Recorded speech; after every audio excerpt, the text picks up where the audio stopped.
तो गाइस, जिस हिसाब से मार्केट की कंडीशन चल रही है पिछले कुछ दिनों से, और मार्केट में इतनी ज्यादा वॉलेटिलिटी है कि प्रेडिक्ट कर पाना मुश्किल है कि भाई मार्केट में कल क्या हो सकता है। ठीक है ना। तो यहां बहुत सारी चीजें ऐसी चल रही है जिसमें आपका खुद का बस नहीं है। तो ऐसे में अपना पोर्टफोलियो को बचाना या अपनी कैपिटल की प्रोटेक्शन करना बहुत इंपॉर्टेंट है। और खासकर अगर प्रॉपर तरीके से सर अपना अगर पोर्टफोलियो आपका एलोकेशन सही नहीं है ना, तो कुछ ना कुछ दिक्कत आपके पोर्टफोलियो के साथ लगातार बनी रहेगी। आप लोगों की कंप्लेंट भी लगातार आती है कि संदीप भाई मैंने इक्विटी में इतना निवेश किया, मैंने स्मॉल कैप लिया, मिड कैप लिया, बहुत सारे क्वेश्चंस आपके आते हैं और आपको रिटर्न्स लगातार नेगेटिव मिल रहे हैं, ये भी कंप्लेंट लगातार रहती है। तो आज की वीडियो में किस तरह अपने कैपिटल को प्रोटेक्ट करना और अपने पोर्टफोलियो को रीबैलेंस करना किस तरह आपके लिए बहुत जरूरी होता है, क्योंकि अल्टीमेटली लॉन्ग टर्म में कैपिटल प्रोटेक्शन और ग्रोथ हमारे लिए बहुत जरूरी है। तो कुछ इंपॉर्टेंट पॉइंट्स आपके लिए बताऊंगा, बहुत इंपॉर्टेंट है क्योंकि मार्केट का एक्चुअल भरोसा नहीं है, जिस तरह सेंटिमेंटल लगातार मार्केट में वॉलेटिलिटी बनी हुई है। तो बड़े इंपॉर्टेंट पॉइंट्स होने वाले हैं। सबसे पहले सबको इंपॉर्टेंट नोट करना है सर, प्रॉपर एसेट्स एलोकेशन बहुत जरूरी है। ऐसे कंडीशन में जो भी आप पैसे निवेश कर रहे हो, एक ही बकेट में पूरे पैसे नहीं डालने हैं। ध्यान रखना, मैं हर बार मैंने कहा है। और सबसे इंपॉर्टेंट है स्टॉक्स में, म्यूचुअल फंड्स में, डेट फंड्स में, गोल्ड और ईटीएफ में, दीज आर द एसेट्स जहां आपको पैसे निवेश आप लोग करते हो। कुछ लोग ना एलोकेशन का पता नहीं होता, 80-90% किसी स्पेसिफिक एलोकेशन में डाल दिया, चलो 80-90% स्टॉक्स में डाल दिया, कुछ लोग म्यूचुअल फंड में 80-90% डाल दिए। तो ऐसे में जब भी मार्केट में ऐसी अनसर्टेनिटी आएगी ना, लगातार आप प्रॉब्लम में आओगे। दैट्स इंपॉर्टेंट फैक्टर कि अगर आप लोग यंग हो and horizon is long, then 60-70% your capital should be in equity में लगाओ, कोई दिक्कत नहीं है। लेकिन अगर आप कंजर्वेटिव हो तो 40-50%, लेकिन आप बहुत ही सेफ प्ले करना चाहते हो ना, तो कैपिटल को ऐसी जगह डालना चाहिए जहां एटलीस्ट हमें फिक्स रिटर्न मिले और हमारा सेफ कैपिटल रहे। सबसे अच्छी बात तो यह है। अब ऐसे कंडीशन पे जब ये सेफ की बात आती है ना, तो हमें पता होता है कि पैसा लगाना हर जगह सेफ नहीं है। क्योंकि अगर मैं बैंक की बात करूं ना, तो आज बैंक में जो भी रिटर्न्स मिल रहे हैं, इंटरेस्ट आपको जो मिल रहे हैं ना, आपका जो इन्फ्लेशन उसको भी बीट नहीं कर पा रहे हैं। करेक्ट। और अगर खासकर बात करें स्मॉल फाइनेंस बैंक की, अगर बात करेंगे ना, तो स्मॉल फाइनेंस बैंक अगर इंटरेस्ट देखोगे ना, तो स्मॉल फाइनेंस बैंक का इंटरेस्ट आजकल एफडी से बेटर है। आपने देखा होगा ये चीज, और ये चीज नॉर्मल भी है कि अगर आप लगभग आपकी एफडी इंश्योर्ड रहती है 5 लाख तक, चाहे आप एफडी कहीं से भी करवाओ, and it is DIGC RBI subsidy रहता है, डायरेक्टली लिंक रहता है, सो दैट इसीलिए आपकी एफडी हमेशा सेफ रहती है। और अगर बात करते हैं ना इंश्योरेंस अप टू 5 लाख पर बैंक पर पैन कार्ड, ये चीज तो नॉर्मल, आप कहीं से भी एफडी करवाओ। लेकिन सबसे अच्छी बात है कि एफडी में भी आपका इंटरेस्ट आपको अच्छा बने, रेट अच्छा इंटरेस्ट आपका रहे और आपकी फिक्स रिटर्न आपको बनता रहे। तो जो इस प्लेटफॉर्म के बारे में एक्सप्लोर करने की कोशिश मैंने किया और मैंने देखा, यह जो इस प्लेटफॉर्म का नाम है ना, इसका प्लेटफॉर्म का नाम है, जी हां, स्टेबल मनी। और स्टेबल मनी की अगर बात करें ना, तो यहां आपका जो इन्वेस्टमेंट है, जो भी आपका इन्वेस्टमेंट है, एक फिक्स रिटर्न आपको मिल रहा है। और खास अगर बात करें बैंक से, आपका रिटर्न यहां बेटर मिल रहा है। और अच्छी इंपॉर्टेंट बात रहेगी, आप 200 से ज्यादा बैंक यहां इंटरेस्ट रेट कंपेयर कर सकोगे।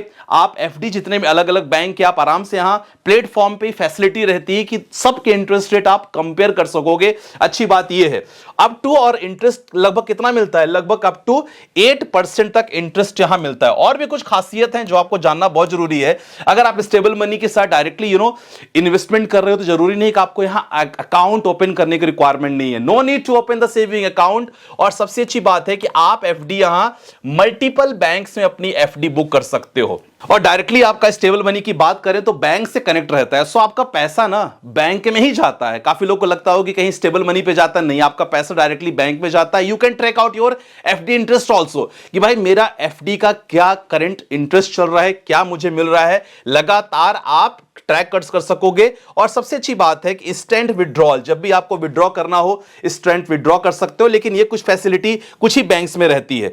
आपको यहां मंथली पे आउट ऑप्शन मिलता है, और लगभग यहां 1000 से आप यहां अपनी एफडी की शुरुआत कर सके हो, जो खासकर स्टेबल मनी में है। तो लॉन्ग टर्म की अगर बात करें ना माय डियर फ्रेंड्स, तो केवल रिटर्न ना मायने नहीं रखता कि बहुत ज्यादा हमें रिटर्न चाहिए, क्योंकि ज्यादा रिटर्न मतलब ज्यादा रिस्क। इसीलिए मोस्ट इंपॉर्टेंट चीजें हैं स्टेबिलिटी और लिक्विडिटी। बहुत इंपॉर्टेंट है कि जब भी हमें पैसे की रिक्वायरमेंट हो हम पैसा निकाल सके। तो ये सारी फैसिलिटी स्टेबल मनी पे है। तो मैंने डिस्क्रिप्शन और लिंक पे मैंने पिन कमेंट कर दिया है, वहां से आप एक्सप्लोर कर सकते हो स्टेबल मनी, और यस अपनी एफडी के जर्नी को बेहतरीन यहां बना सकते हो। ठीक है, अब ये चीज दो इंपॉर्टेंट पॉइंट हो गया कि चलो आप एक ऐसी जगह भी पैसे डाल रहे हो जहां आपका पैसा एक सेफ है और आपको फिक्स रिटर्न मिल रहा है। दूसरा इंपॉर्टेंट चीज, क्योंकि मार्केट की वॉलेटिलिटी देखते हो हमें इस बात का ध्यान रखना बहुत जरूरी है।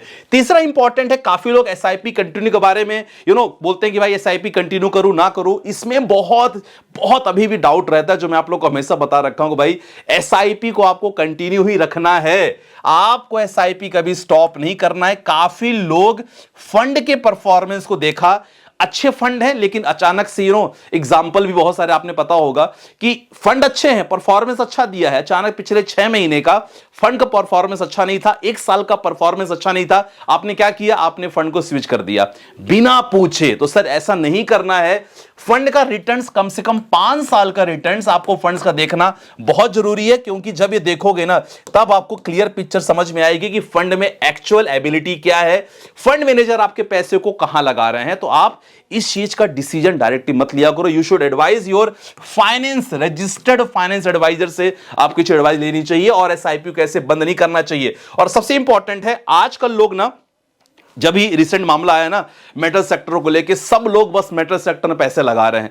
इस तरह भी आप अपने कैपिटल को लूज करते हो, अपना पोर्टफोलियो खराब करते हो। जब आंधी एक तरफ चलती है आपको लगता है कि भैया उसी तरफ पैसा लगाना है, तो इस हिसाब से आपको नहीं करना चाहिए जो अभी चल रहा है। तो एक सेक्टर पे फोकस आपको नहीं करना चाहिए, खासकर मेटल सेक्टर हो गया, पीएसयू हो गया, बैंकिंग हो गया। नहीं, आपका एलोकेशन बहुत इंपॉर्टेंट होना चाहिए, वहां अपने पैसे को प्रॉपर तरीके से आपको डिवाइड करना चाहिए। अगर भेड़ की चाल चल रही है मेटल सेक्टर में कि भैया पूरा पैसा नहीं लगा, फंस जाओगे, क्योंकि आपसे पहले बड़ी बड़ी हाई नेटवर्थ इन्वेस्टर ने पैसे ऑलरेडी लगा रखे हैं, आपके पास न्यूज लेट में आ रही है। इसीलिए दैट्स अ बेसिक रीजन कि मैं यही कहता हूं कि अलग अलग अगर आपको रिस्क लेना है, सर अपने कैपिटल का 10% ऐसे सेक्टर में लगा सकते हो, जैसा हमने ऑलरेडी पहले भी मेंशन किया है। ठीक है, अगला इंपॉर्टेंट है सर इमरजेंसी फंड रखना। काफी लोगों से बात होती है तो कहते हैं सर मैं तो 90% रुपया निवेश कर देता हूं। ठीक है, कितना भी निवेश करो आप, कहीं भी करो, आपके पास इमरजेंसी फंड होना चाहिए, क्योंकि जब मामला इमरजेंसी में पैसे की रिक्वायरमेंट होती है ना, तो उस समय फिर कोई काम आता नहीं है, फिर आपके पास पैसे होना बहुत जरूरी है। तो आपका जो घर का खर्चा है, मैंने क्या लिखा है, आपका जो 6 महीने का घर का खर्चा है सर, यह पैसा आपकी सेविंग अकाउंट में या आपके लिक्विड फंड में, शॉर्ट टर्म डेट फंड में, या एफडी, जैसे मैंने अभी स्टेबल मनी की बात की, तो आप वहां इस पैसे को निवेश कर सकते हो, सो दैट आपका एक fix return, safe fix return आपको मिलता रहे, और जब मर्जी आप उसमें पैसे विड्रॉ कर सको। क्योंकि रिक्वायरमेंट ऐसी इमरजेंसी चीजें होती हैं, कभी भी रिक्वायरमेंट हो सकती है, तो इन चीजों को जरूर रखो। ठीक है, एग्जांपल अगर मान लो घर का खर्चा आपको 50,000 है, तो कम से कम आपके पास 3 लाख रुपए एक ऐसी जगह होना चाहिए जहां से पैसे आप निकाल सको। अगला पॉइंट है सर रिबैलेंसिंग को लेके, जो मैं लगातार कहता हूं कि अपने पोर्टफोलियो को रिबैलेंसिंग करना ही बहुत जरूरी है, क्योंकि जब मामला क्रैश का होता है, जब मामला रैली का होता है, तब हमें एक्चुअल पता चलता है कि हमारे कौन से फंड अच्छा परफॉर्म कर रहे हैं। क्योंकि हमें ऐसा लगता था कि भाई हमने ये फंड लिया है, ये फंड अच्छा परफॉर्म करेंगे, लेकिन जब क्रैश होता है तब एक्चुअल पता चलता है कि फंड की परफॉर्मेंस धीमी क्यों हो गई, या क्या फंड में कुछ प्रॉब्लम तो नहीं है। तो ऐसे में फिर ना रीबैलेंसिंग करना बहुत जरूरी होता है। हो सकता है आपने बहुत सारा कैपिटल उसमें लगा दिया हो, तो कुछ कैपिटल आपको स्विच करके दूसरी जगह लगाना बहुत जरूरी है। तो ये रीबैलेंसिंग करना बहुत इंपॉर्टेंट है माय डियर फ्रेंड। ठीक है, अब लास्ट इंपॉर्टेंट पॉइंट है, जी हां, खासकर जो माहौल चल रहा है ना गोल्ड और डिफेंस एसेट्स की अगर बात करें, तो अगर आप गोल्ड और ऐसे एसेट्स पे पैसा लगाना चाह रहे हो, इन्वेस्टमेंट करने का प्लान है, तो क्या कर सकते हो। खासकर गोल्ड की अगर बात करें, ईटीएफ की बात करें, सोवरेन गोल्ड बॉन्ड की अगर बात करें, गोल्ड म्यूचुअल फंड, ये आपके पास ऑप्शन है। ठीक है, एटलीस्ट क्या करते हैं ये लोग ना इन्फ्लेशन को बीट करते हैं, जो हमारा 5 से 6% का इन्फ्लेशन है। तो आपको एक ऐसी जगह से इन्वेस्ट करो, लेकिन अपने कैपिटल का पोर्टफोलियो का 10 से 15% आपको लगा सकते हो, जो मैं आप लोगों से हमेशा कहता हूं। और सबसे इंपॉर्टेंट है, जो मैं सबको कन्वे करना चाह रहा हूं, कि भाई कोई भी ऐसी न्यूज लगातार आती है, उस न्यूज के अकॉर्डिंग अपने पोर्टफोलियो में आप फंड को हटाओ मत। पता चला न्यूज आ गई कि भाई इस बार इक्विटी मार्केट में पैसा नहीं बनेगा, आप स्मॉल कैप मिड कैप से निकल चुके पूरी तरह, और अचानक से न्यूज आई कि भाई सेंसेक्स पहुंचेगा 1 लाख, तो आपने पूरा पैसा क्या डाल दिया, इक्विटी में डाल दिया। नहीं करना है। तो फंड्स एलोकेशन बहुत इंपॉर्टेंट है और इस प्रकार का आपको ध्यान हमेशा रखिएगा, क्योंकि जब आप ऐसे करते हो ना तो आप एक प्रॉपर तरीके से अपना पोर्टफोलियो बनाते हो, और ना कि केवल अपना पोर्टफोलियो बनाते हो, इनफैक्ट लॉन्ग टर्म में अपने पोर्टफोलियो में ग्रोथ और प्रोटेक्शन भी करते हो। तो आज वीडियो में बस इतना ही। आशा करता हूं कि समझ में आया होगा, और स्टेबल मनी का मैंने डिस्क्रिप्शन पे लिंक डाल दिया है, पिन भी कर दिया है, सो दैट अपने एफडी की जर्नी, जहां आपको फिक्स रिटर्न और सेफ एक एसेट्स एलोकेशन रहे, वहां आप अपना शुरुआत कर सकते हो। राइट, बाकी मिलते हैं स्टूडियो के साथ। अपना ध्यान रखिएगा। बाय बाय, टेक केयर, जय हिंद गाइस।